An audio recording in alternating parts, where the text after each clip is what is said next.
नमस्कार दोस्तों, इस दूत ईसा की दूसरी कड़ी में आपका पुनः स्वागत। आप हमारे साथ स्वामी विवेकानंद के विचार जान रहे हैं, सुन रहे हैं। आइए आगे की यात्रा पर चलते हैं। स्वामी जी कहते हैं, हम अपने आलोच्य महापुरुष जीवन के इस दिव्य संदेशवाहक के जीवन का मूल मंत्र यही पाते हैं कि यह जीवन कुछ नहीं है, इससे भी उच्च कुछ और है। और इस इंद्रियातीत तत्व को अपने जीवन में परिणत कर उसने यह परिचय दिया है कि वह प्राची का सच्चा पुत्र है।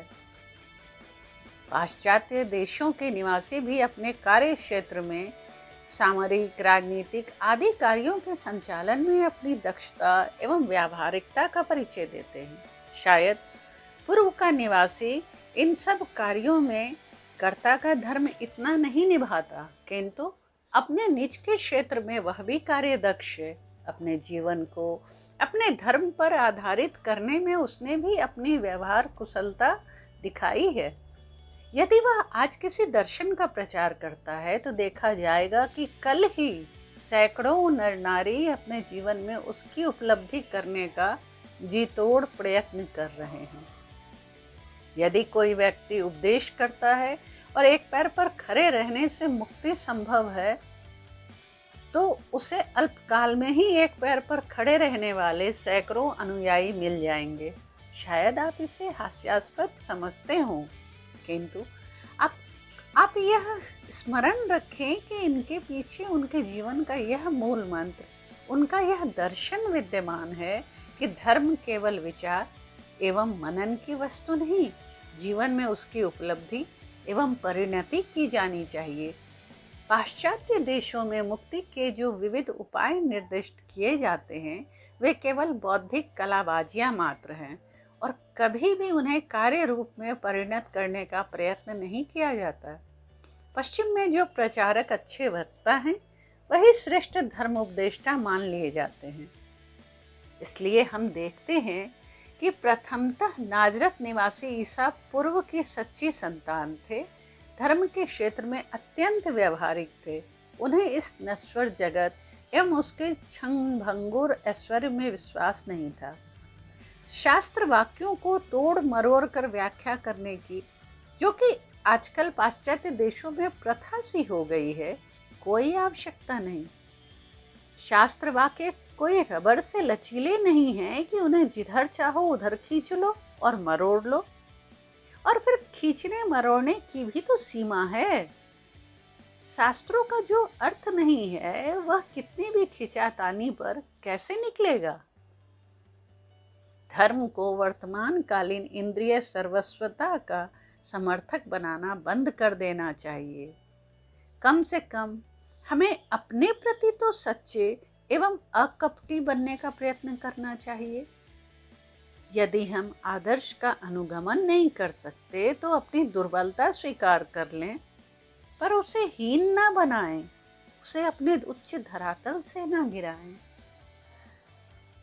पश्चिम के लोग ईसा के चरित्र पर जो नित्य नए नए और विभिन्न विवेचन प्रकाशित कर रहे हैं, उससे हृदय अवसन्न हो जाता है। इन वर्णनों से इस बात का लेश मात्र भी ज्ञान नहीं होता कि ईसा क्या थे और क्या नहीं। एक उन्हें महान राजनीतिज्ञ बताता है, तो दूसरा कहता है ईसा एक बड़े युद्ध विशारद सेनापति थे, और तीसरा कहता है वे एक देशभक्त यहूदी थे। इन सब धारणाओं के लिए क्या इन पुस्तकों में कोई आधार है? एक श्रेष्ठ धर्माचार्य के जीवन और उपदेशों पर सर्वश्रेष्ठ भाष्य उनका निज का जीवन ही है। स्वयं ईसा ने अपने विषय में कहा है, लोमड़ियों और श्रृगालों के एक एक मांद होती है। नभचारी खक्कुल अपने नीर में निवास करते हैं, पर मानव पुत्र ईसा के पास अपना सिर टेकने तक के लिए कोई स्थान नहीं है। ईसा स्वयं त्यागी और वैराग्यवान थे, इसलिए उनकी शिक्षा भी यही है कि वैराग्य और त्याग ही मुक्ति का एक मार्ग है। इसके अतिरिक्त मुक्ति का कोई और मार्ग नहीं है। यदि हम में इस मार्ग पर अग्रसर होने की क्षमता नहीं है, तो हमें मुख में तृण धारण कर विनीत भाव से अपनी यह दुर्बलता स्वीकार कर लेनी चाहिए कि हम में अब भी मैं और मेरे के प्रति ममत्व है, हम में धन और ऐश्वर्य के प्रति आसक्ति है। हमें धिक्कार है कि हम यह सब स्वीकार न कर मानव जाति के उन महान आचार्य का अन्य रूप से वर्णन कर उन्हें निम्न स्तर पर खींच लाने की चेष्टा करते हैं। उन्हें पारिवारिक बंधन नहीं जकड़ सके। क्या आप सोचते हैं कि ईसा के मन में कोई सांसारिक भाव था? क्या आप सोचते हैं कि यह ज्ञान ज्योति स्वरूप अमानवीय मानव, यह प्रत्यक्ष ईश्वर पृथ्वी पर पशुओं का सहधर्मी बनने के लिए अवतीर्ण हुआ? किंतु फिर भी लोग उनके उपदेशों का अपनी इच्छा अनुसार अर्थ लगाकर प्रचार करते हैं। उन्हें देह ज्ञान नहीं था, उनमें स्त्री पुरुष भेद बुद्धि नहीं थी। वे अपने को लिंग उपाधि रहित आत्मा स्वरूप जानते थे। वे जानते थे कि वे शुद्ध आत्म स्वरूप है, देह में अवस्थित हो मानव जाति के कल्याण के लिए देह का परिचालन मात्र कर रहे हैं। देह के साथ उनका केवल इतना ही संपर्क था। आत्मा लिंग विहीन है। विधेय आत्मा का देह एवं पाशव भाव से कोई संबंध नहीं होता। इसलिए त्याग और वैराग्य का यह आदर्श साधारण जनों की पहुंच के बाहर है। कोई हर्ज नहीं, हमें अपना आदर्श विस्मृत नहीं कर देना चाहिए। उसकी प्राप्ति के लिए सतत यत्नशील रहना चाहिए। हमें यह स्वीकार कर लेना चाहिए कि त्याग हमारे जीवन का आदर्श है, किंतु अभी तक हम उस तक पहुंचने में असमर्थ हैं। मैं शुद्ध बुद्ध मुक्त आत्मा हूँ। इस तत्व की उपलब्धि के अतिरिक्त ईसा के जीवन में अन्य कोई कार्य न था और कोई चिंता न थी। वे वास्तव में विदेह शुद्ध बुद्ध मुक्त आत्मा स्वरूप थे। यही नहीं, उन्होंने अपनी अद्भुत दिव्य दृष्टि से जान लिया था कि सभी नर नारी, चाहे वे यहूदी हों या किसी अन्य जाति के, दरिद्र हो या धनवान, साधु हो या पापात्मा, उनके ही समान अविनाशी आत्मा स्वरूप है। इसलिए उनके जीवन में हम एकमात्र यही कार्य देखते हैं कि वे सारी मानव जाति को अपने शुद्ध बुद्ध चैतन्य स्वरूप की उपलब्धि करने के लिए आह्वान कर रहे हैं। उन्होंने कहा, यह कुसंस्कार में मिथ्या भावना छोड़ दो कि हम दीनहीन हैं। यह ना सोचो कि तुम पर गुलामों के समान अत्याचार किया जा रहा है।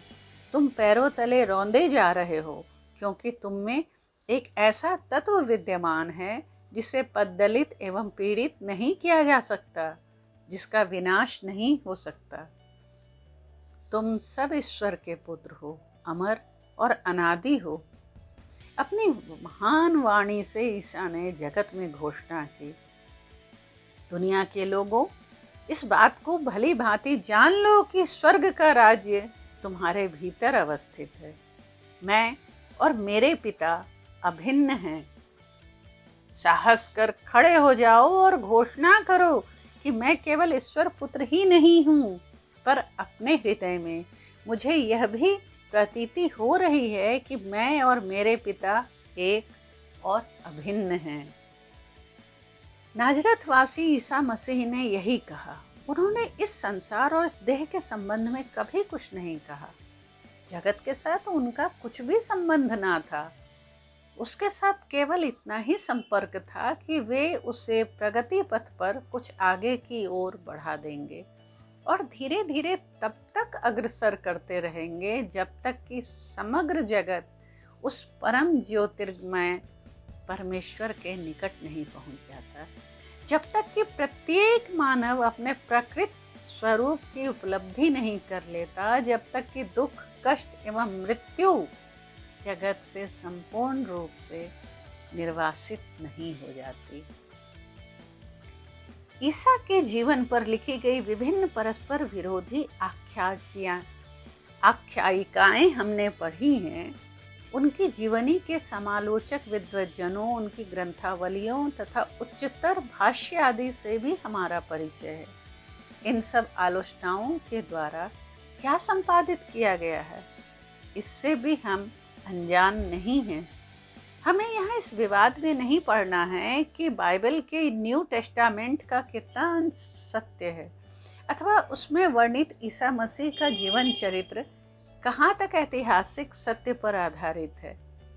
ईसा की 5वीं शताब्दी तक न्यू टेस्टामेंट लिखा जा चुका था या नहीं, अथवा ईसा के जीवन चरित्र में कितना सत्य अंश है, इससे भी हमें कोई प्रयोजन नहीं। किंतु इन सब लेखों का आधार एक ऐसी वस्तु है जो अवश्य सत्य है, अनुकरणीय है।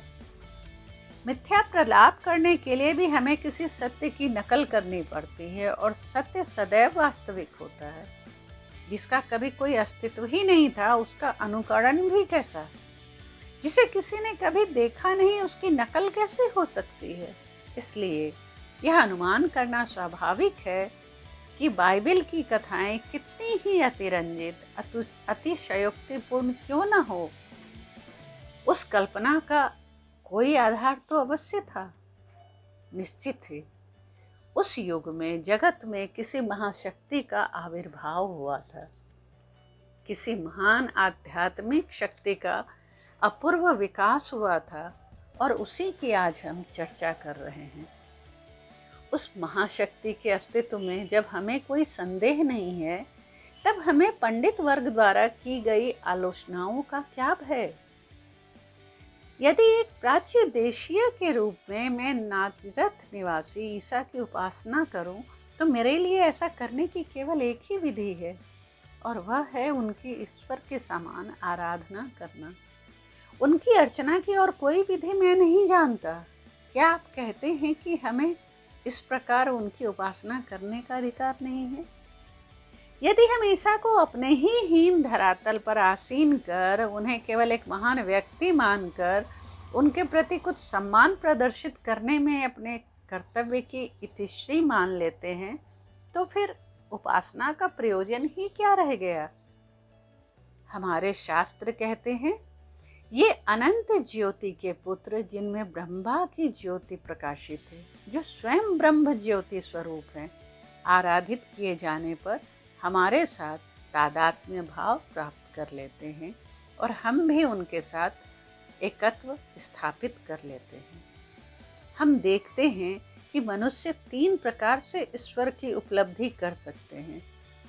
प्रथम अवस्था में अविकसित मनुष्य की अपरिपक्व बुद्धि कल्पना करती है कि ईश्वर आकाश में बहुत ऊंचे किसी स्वर्ग नामक जगह में सिंहासन आसीन हो, न्यायाधीश की भांति पाप पुण्य का निर्णय करता है। लोग उसका महत भयं वज्रम उद्यतम के रूप में दर्शन करते हैं। ईश्वर की इस तरह की भावना में भी कोई बुराई नहीं है। आपको यह स्मरण रखना चाहिए कि मानव जाति की गति सदैव एक सत्य से दूसरे सत्य की ओर रही है, असत्य से, भ्रम से सत्य एवं यथार्थ की ओर नहीं। या यदि आप इसी भाव को दूसरे शब्दों में व्यक्त करना पसंद करें, तो मानव जाति निम्नतर सत्य से उच्चतर सत्य की ओर प्रयाण करती है, असत्य से सत्य की ओर नहीं। कल्पना कीजिए कि आप एक सरल रेखा में पृथ्वी से सूर्य की ओर जा रहे हैं। प्रथमतः आपको सूर्य एक लघु बिंब के समान दृष्टिगत होगा, किंतु कई लाख कोस आगे जाने पर सूर्य का आकार दीर्घ से दीर्घतर होता जाएगा। ज्यों-ज्यों हम आगे बढ़ेंगे, त्यों-त्यों सूर्य अधिक से अधिक दीर्घ आकार दिखने लगेगा। अब यदि यात्रा की भिन्न भिन्न अवस्थाओं से आप सूर्य के 20,000 छाया चित्र लें, तो वे अवश्य ही एक दूसरे से भिन्न होंगे। किंतु क्या आप यह नहीं कहेंगे कि वे एक ही वस्तु, एक ही सूर्य के छाया चित्र हैं? इसी प्रकार भिन्न भिन्न धर्म, चाहे वे उच्चतर हों या निम्नतर, उस अनंत ज्योतिर्गमय परमेश्वर की ओर मानव के प्रयाण की भिन्न भिन्न अवस्थाएं मात्र है। उनमें केवल यही भेद है कि किसी में ईश्वर की निम्नतर धारणा की गई है, किसी में उच्चतर। इसलिए संसार की अविकसित बुद्धियुक्त साधारण जातियों के धर्मों में सदैव ही एक ऐसे ईश्वर की कल्पना की गई जो भौतिक विश्व की परिधि के बाहर स्वर्ग नामक स्थान में निवास करता है, वहीं से संसार चक्र की गतिविधि पर नियंत्रण करता है और पाप पुण्य का न्याय कर मनुष्य को दंड एवं पुरस्कार देता है। ज्यों-ज्यों मनुष्य आध्यात्मिक प्रगति करता गया, त्यों-त्यों उसे यह प्रतीत होने लगा कि ईश्वर तो सर्वव्यापी है, सारे अग जग सर्व चर अचर में वह प्रकाशित हो रहा है। उसमें स्वयं उसमें भी उसी ईश्वर का निवास है।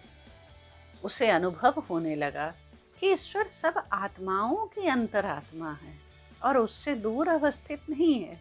जिस प्रकार आत्मा मेरे शरीर का परिचालन करती है, वैसे ही ईश्वर आत्मा का संचालन करता है।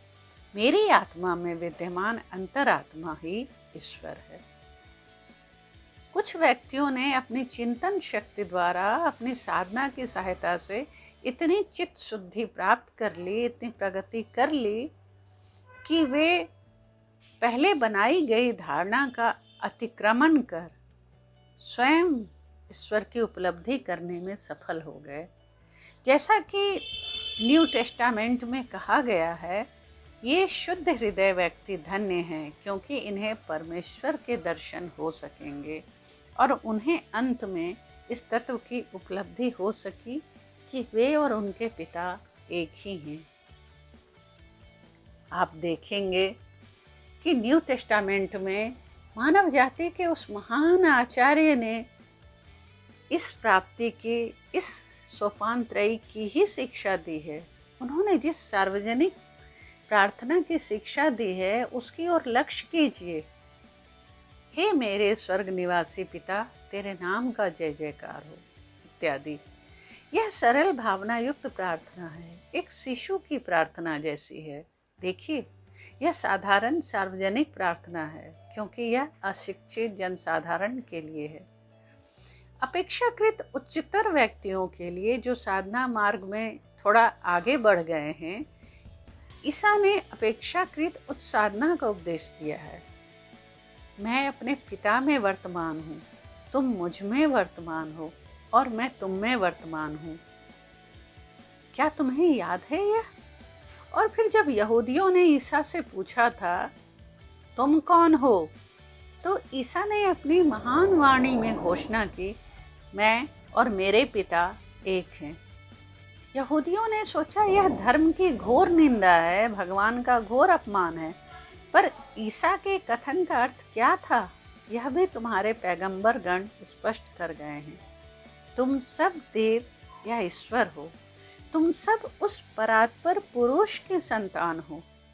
देखिए, बाइबल में भी इस त्रिविध सोपान का उपदेश है।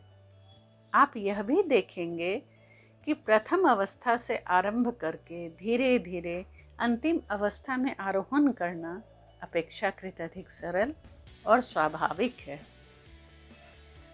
ईश्वर के अग्रदूत दैवी संदेशवाहक ईसा सत्य उपलब्धि का मार्ग प्रदर्शित करने में अवतीर्ण हुए थे। वे हमें बताने आए थे कि नानाविध धार्मिक क्रियाकलाप, अनुष्ठान आदि से आत्म तत्व प्राप्त नहीं किया जा सकता। गूढ़ दार्शनिक तर्क वितर्कों से आत्म तत्व की उपलब्धि नहीं होती। अच्छा होता यदि तुम कोई पुस्तक ना पढ़ते, अच्छा होता यदि तुम विद्याहीन होते। मुक्ति के लिए इन उपकरणों की आवश्यकता नहीं है। उसके लिए धन, ऐश्वर्य और पद की जरूरत नहीं है, यहाँ तक कि पांडित्य की भी आवश्यकता नहीं है। उसके लिए केवल एक वस्तु की आवश्यकता है और वह है शुद्धता। शुद्ध हृदय पुरुष धन्य है, क्योंकि आत्मा स्वयं शुद्ध है। वह अन्यथा अर्थात अशुद्ध हो भी कैसे सकती है? ईश्वर से ही उसका आविर्भाव हुआ है। वह ईश्वर प्रसूत है।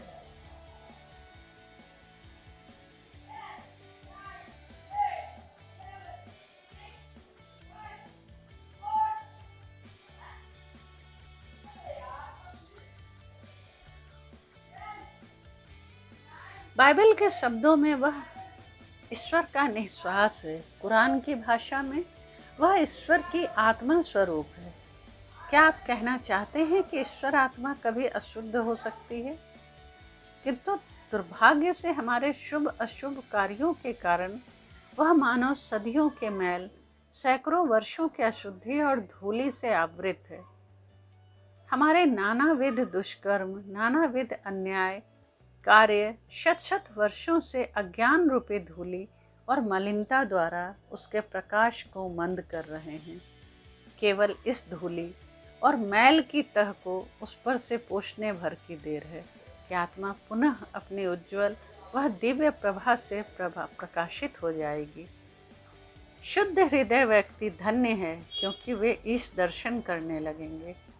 महान स्वराज तुम्हारे ही अंतर में विद्यमान है। और इसलिए नाजरत का यह महान पैगंबर पूछता है, जब स्वर्ग तुम्हारे अंतर में विराजमान है तो उसे ढूंढने अन्यत्र कहाँ जा रहे हो? अपनी आत्मा को मांझ पोंछ कर साफ करो, मलिनता का अपसारण करो। अवश्य तुम्हें अपनी ही आत्मा में वह विशाल स्वर्ग राज्य दिखाई देगा। वह तो पहले से ही तुम्हारी संपत्ति है। यदि उस पर तुम्हारा अधिकार नहीं है तो तुम उसे कैसे पा सकते हो? तुम उसके आजन्म अधिकारी हो, तुम अमरता के अधिकारी हो, तुम उस नित्य सनातन पिता की संतान हो। स्वर्ग राज्य पर तुम्हारा जन्म सिद्ध अधिकार है। मित्रों, आज यहीं तक। अगली कड़ी में हम फिर बात करेंगे ईश दूत ईशा के बारे में। तब तक के लिए शुभ विदा।